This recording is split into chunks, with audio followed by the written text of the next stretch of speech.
Hello friends, welcome to our channel training Pradesh students. आज 3 मई है और आज से झारखंड से रिलेटेड जितने भी इंपॉर्टेंट करंट अफेयर्स बन सकते हैं एग्जाम पॉइंट ऑफ व्यू से, उन सभी पर हम लोग डिस्कशंस करने वाले हैं। और अंत में मैं आपसे एक क्विज क्वेश्चन भी पूछने जा रहा हूं जो आपका झारखंड करंट अफेयर्स से भी रिलेटेड होगा। उसे ज़रूर से ज़रूर आंसर करें, वो विन विन सिचुएशन होता है, मैंने बार बार बोला है। ठीक है, और अगर आपको उस क्वेश्चन के बारे में डिटेल में पता हो तो वो भी लिखें। एक बार आप जिस चीज़ को लिख देते हैं उससे आप लंबे समय तक याद रखते हैं। ठीक है, और ना आज हम लोग 2 योजना के बारे में भी पढ़ने वाले हैं। एक जो मैंने प्रीवियसली डिस्कस किया था ना, मुख्यमंत्री दीदी किचन योजना, जिसकी शुरुआत अप्रैल मंथ में की गई थी 2020 में, उसके बारे में भी कुछ पॉइंट्स है जो आपको पता होना चाहिए, वो जान लेते हैं। क्योंकि ना अभी 2021 में ना फिर से उस योजना की शुरुआत की जा रही है। और जो गुरुजी किचन योजना जो आपका बजट में भी है, 2021-22 का जो बजट है उसमें जिसे रखा गया है, उसका ना कहीं बेस जो तैयार करता है वो आपका दीदी किचन योजना ही है। ठीक है, तो इन सभी योजना पे हम लोग डिस्कशन करने वाले हैं। चलिए स्टार्ट करते हैं। आज के लिए आपका पहला क्वेश्चन है, सेल्फ बिलिंग ऐप की शुरुआत झारखंड के किस संस्थान के द्वारा की गई है? तो इसका करेक्ट आंसर हो जाएगा option number B, option number C, JBVNL।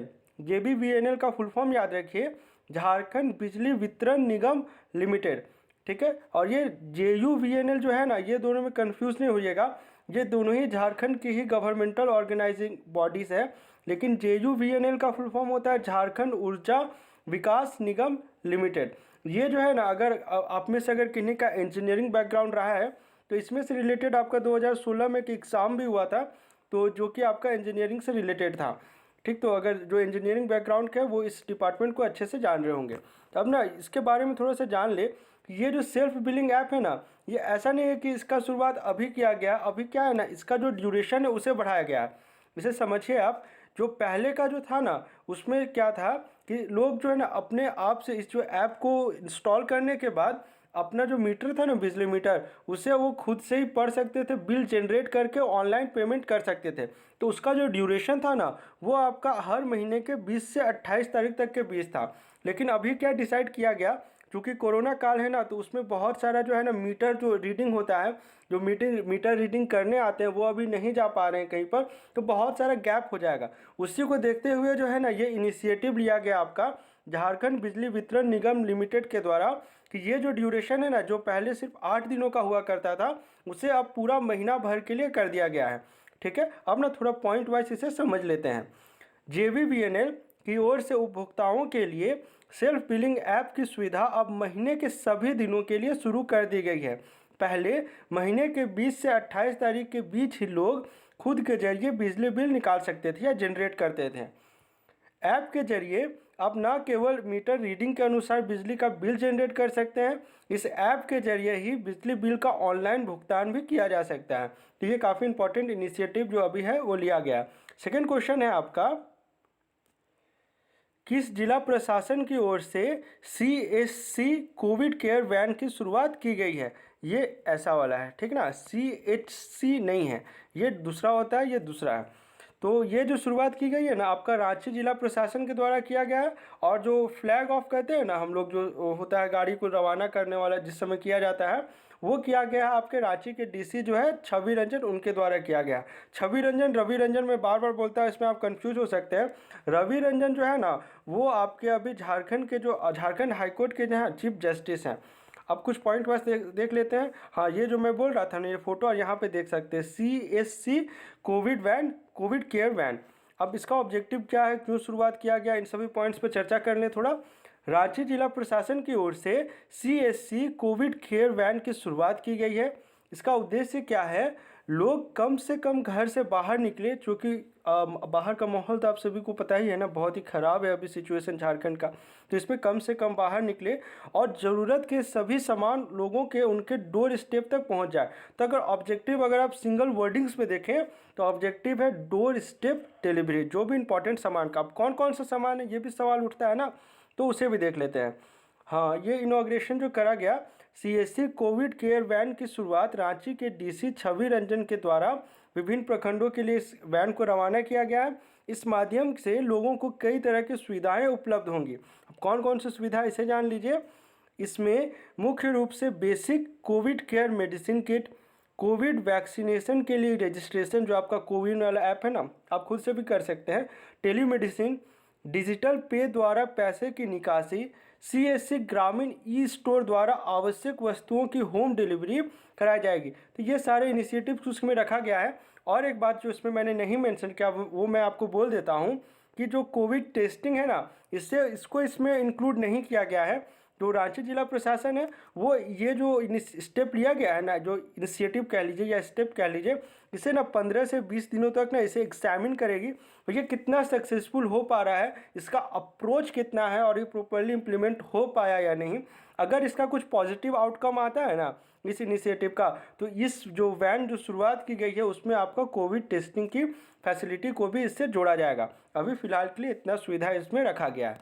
ठीक है, थर्ड क्वेश्चन है, हाँ ये काफ़ी इंपॉर्टेंट क्वेश्चन है, दो तरह से इंपॉर्टेंट मैं आपको बताता हूँ जैसे जैसे आगे इस पर डिस्कशन करने वाले हैं। क्वेश्चन है आपका अंतर्राष्ट्रीय मंच। ये अंतर्राष्ट्रीय मंच यहाँ पे लिखा हुआ है, एक्चुअली ये हार्वर्ड यूनिवर्सिटी में किया गया है। अंतर्राष्ट्रीय मंच पर आदिवासी कविता पेश करने वाली झारखंड की पहली कवयित्री का क्या नाम है? तो इसका करेक्ट आंसर हो जाएगा ऑप्शन नंबर डी, वंदना टेटे। और वंदना टेटे से और एक चीज़ आपको याद रखना है, सिर्फ ये तो एक अचीवमेंट है ही, एक और अचीवमेंट इनके नाम है, जो आपका 5th शैलप्रिय स्मृति सम्मान है ना, वो भी आपका वंदना टेटे को ही गया है। ये क्वेश्चन काफ़ी इंपॉर्टेंट है। 5th आपका जो शैलप्रिय स्मृति सम्मान है वो याद रखिएगा। यहाँ पे मैंने कृतिका पांडे का नाम जानबूझ के रखा, आपको याद होगा ना, कृतिका पांडे की जो पुस्तक है the great Indian T and snacks, इसके बारे में भी हम लोगों ने पढ़ रखा है पहले, लेकिन चूंकि अभी रिवीजन हो जाएगा, फ्लैशबैक में आपको सभी बातें याद आ जानी चाहिए, इसलिए मैंने इसे रखा। इनकी किताब को भी आपको याद रखना, एग्जाम में पूछ सकता है। The great Indian T and snacks नामक पुस्तक के रचयिता कौन है, लेखिका कौन है? तो वो है आपका कृतिका पांडे।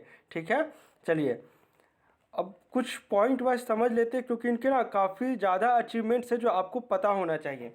झारखंड की आदिवासी कवयित्री वंदना टेटे को अमेरिका के हार्वर्ड यूनिवर्सिटी ने पोइट्री एंड पेंट नाइट, ये सेरेमनी का नाम है, कि कार्यक्रम में काव्य पाठ के लिए आमंत्रित किया था। यहाँ पास्ट टेंस में इसलिए लिखा हूँ ना, क्योंकि ये 30 अप्रैल को इसका आयोजन किया गया था। ये अगर इंडियन टाइमिंग से देखा जाए तो रात के 11 से 1 के बीच का टाइमिंग था।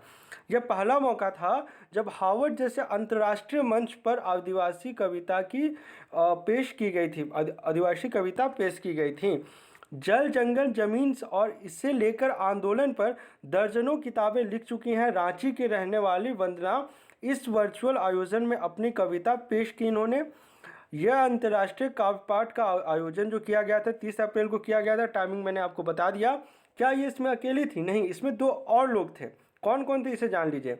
दक्षिण भारत यानी चेन्नई की एक दलित कवयित्री मीना कंदसामी, और दूसरी जो है ढाका बांग्लादेश की अल्पसंख्यक कवयित्री दिलरुबा अहमद, जो कि अभी अमेरिका में ही बस गई हैं। इन दोनों ने भी यहाँ पर अपना जो है प्रदर्शन किया था और यानी अपने आप को प्रेजेंट किया था। पोइट्री एंड पेंट नाइट काव्य पाठ का आयोजन हार्वर्ड यूनिवर्सिटी के हार्वर्ड साउथ एशियन एसोसिएशन की ओर से किया गया था। आपको याद होगा ना, हेमंत सोरेन जी को भी यहाँ पर आमंत्रित किया गया था हार्वर्ड यूनिवर्सिटी में उनकी स्पीच के लिए, उन पर भी चर्चा करेंगे। और वो हाँ, उसके बारे में तो आपको प्रोवाइड किया गया है, जो 6 मंथ का प्रोवाइड करा गया है ना, उस पर मैंने इसे मेंशन कर दिया था उस नोट्स में। अगर आपने नहीं देखा, एक सेपरेट प्लेलिस्ट भी मैं बना दिया हूँ, आप चेक करिए प्लेलिस्ट में और उससे देखें, 2-3 बार सुने ना, तो वो चीज़ आपको ना पूरा याद हो जाएगा। ऐसे हम लोग जो रिवीजन कर रहे हैं उससे तो हो ही जा रहा होगा। अब ना कुछ और पॉइंट्स जो आपको पता होना चाहिए कि इनके द्वारा और कुछ लिखा है। एक है ना आपका कविता संकलन जिसका नाम है कौन जोगा, ये आपको पता रहना चाहिए।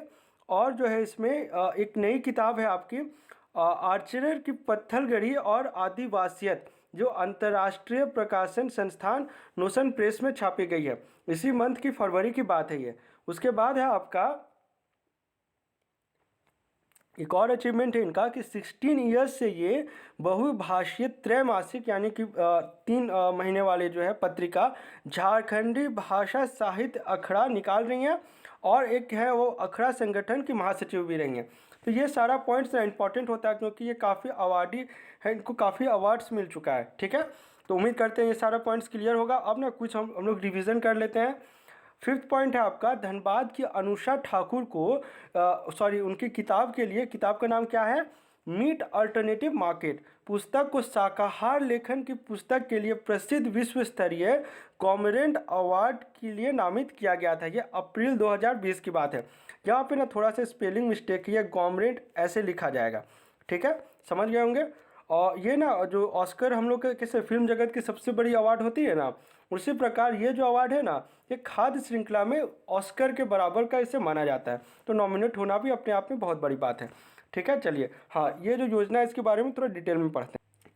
योजना का नाम था मुख्यमंत्री दीदी किचन योजना और इसकी शुरुआत की गई थी आपका 2020 अप्रैल मंथ में किया गया था। और ये जो योजना है ना, यही बेसिस आपका बनाया इसी योजना ने आपका गुरुजी किचन योजना की, जिसके बारे में हम लोगों ने योजना वाला में पढ़ा है। योजना वाला भी काफ़ी इंपॉर्टेंट, अगर अभी तक आपने नहीं देखा है तो उसे भी देख लें, प्लेलिस्ट बना के डाला हुआ है आपका। इस योजना की शुरुआत अप्रैल 2020 में लॉकडाउन के समय में झारखंड में की गई थी। इसकी शुरुआत 3586 पंचायतों में की गई थी। यहाँ पे थी मैं इसलिए लिख रहा हूँ ना कि इससे बाद में जैसे जैसे सिचुएशन नॉर्मल होते गया ना, इसे डिसकंटिन्यू कर दिया गया था, लेकिन अभी मई में इसे फिर से चालू करने पर विचार किया जा रहा है, ठीक है। चलिए, इसकी शुरुआत रांची के खलारी प्रखंड से की गई थी। खलारी प्रखंड तो आपको पता ही होगा ना, कोयला के लिए काफ़ी ज़्यादा प्रख्यात है यह जगह। अब ना 2020 में जब लॉकडाउन लगा था तो उस समय क्या क्या इंपॉर्टेंट स्टेप्स लिए गए थे ये आपको पता होना चाहिए। ये इंटरव्यू पॉइंट्स ऑफ व्यू से काफ़ी इंपॉर्टेंट है, इसलिए मैंने इसे डाला। 3-4 ही है, ज़्यादा नहीं है। हर पुलिस स्टेशन में आपका सामुदायिक किचन की शुरुआत की गई थी। और ये दोनों जो है ना, उसमें थोड़ा सा सेंट्रल गवर्नमेंट का इन्वॉल्वमेंट है। तो जो जन धन योजना जो चलाई गई थी ना, जिसमें आपको 3 मंथ तक टोटल 500 रुपीज़ जो भी एलिजिबल थे उनके खातों में दिया गया था, तो वो झारखंड में उसमें जो थी ना टोटल 73 लाख महिलाएं उसके लिए शामिल थी या एलिजिबल थी, उन्हें दिया गया था ये। और प्रधानमंत्री किसान सम्मान निधि योजना के तहत झारखंड के 15.50 लाख किसानों को अप्रैल महीने की 2000 रुपये जो है किस्त वो दे दी गई थी। अब क्या है ना, झारखंड सरकार के द्वारा पंचायत के प्रत्येक मुखिया को 10,000 रुपये दिया गया था। जो यहाँ पे सिर्फ राशन लिखा गया, लेकिन जो भी उपयोगी थे जैसे साबुन हो गया, राशन हो गया, ये सब बांटने के लिए प्रत्येक पंचायत के मुखिया को 10,000 रुपये दिया गया था, ठीक है। अब थोड़ा सा प्रीवियस कुछ क्वेश्चन को डिस्कशन कर लें। झारखंड में गरिमा योजना का संबंध इनमें से किसके वितरण से? क्वेश्चन को पढ़िएगा, अगर झालसा वाला आ जाए तो डायन प्रताड़ना का लिखना है आपको, ठीक है। तो ये है आपका रघुवर दास का सरकार वाला, इसलिए इसका करेक्ट आंसर हो जाएगा ई रिक्शा। आप में से मैक्सिमम ने इसका करेक्ट आंसर किया, कॉन्ग्रेचुलेसन, स्पिरिट बनाए रखें। आज का भी करेक्ट आंसर करना है, ठीक है। चलिए, कुछ थोड़ा सा ना देख लेते हैं। इस ई रिक्शा चालक गरिमा परियोजना योजना की शुरुआत 2 अक्टूबर 2015 को प्रधानमंत्री नरेंद्र मोदी के द्वारा की गई थी। शासन किसका चल रहा था? सॉरी, शासन नहीं, ये ड्यूरेशन किसका था गवर्नेंस का? ये रघुवर काल का था, रघुवर दास जी का था। ई रिक्शा योजना के लिए नगर विकास एवं आवास विभाग के खाते में, अब क्या है ना, ये अलग अलग है, सॉरी ये सेम है, आपका खाद्य आपूर्ति विभाग अलग अलग हुआ है कि खाते में 6 करोड़ 60 लाख रुपए आवंटित किए गए थे। तो इस योजना के अब बजट याद रख सकते हैं कितना था, 6 करोड़ 60 लाख रुपए। इसमें से 3 करोड़ 50 लाख रुपए टीएसपी यानी कि ट्राइबल सब प्लान, ये कितने डिस्ट्रिक्ट्स पे लगता है? ये 14 डिस्ट्रिक्ट, मैंने आपको पहले भी बताया है। 2 करोड़ आपका ओएसपी हो गया अदर सब प्लान, तथा 1 करोड़ रुपए, 1 करोड़ 10 लाख रुपए आपका शेड्यूल कास्ट सब प्लान मद से थे। इस राशि से लगभग 500 रिक्शा खरीदने की योजना था। ये न्यूज़ में कब आया था? ये दिसंबर की बात है। ये न्यूज़ में आया था ना, क्योंकि जितना प्रोक्योरमेंट करना था वो सरकार नहीं कर सकी थी, जितना टारगेट था वो भी नहीं कर सकी थी, ठीक है ना, समझ रहे। इस कारण से उस समय न्यूज़ में था। न्यूज़ में इसलिए आया क्योंकि जैसे हेमंत सोरेन की सरकार बनी ना, इन्होंने ऑडिटिंग कराया, तो ऑडिटिंग में ये बात सामने आई। हमको क्या करना, हमको तो बस योजना के बारे में समझना है, ठीक है। चलिए, आज के लिए आपका क्विज क्वेश्चन है, झारखंड के किस इंडस्ट्रियल यूनिट को गोल्डन पीकॉक एनवायरनमेंट मैनेजमेंट 2020 सम्मान से सम्मानित किया गया? आपके ऑप्शंस है बीएसएल यानी Bokaro steel limited, HEC, SAIL या फिर मेकॉन। आप अपने आंसर को हमें कमेंट बॉक्स में लिखकर बताएं, ठीक है। चलिए, मिलते हैं झारखंड के अगले करंट अफेयर्स वीडियो लेक्चर में। Thanks for watching this video.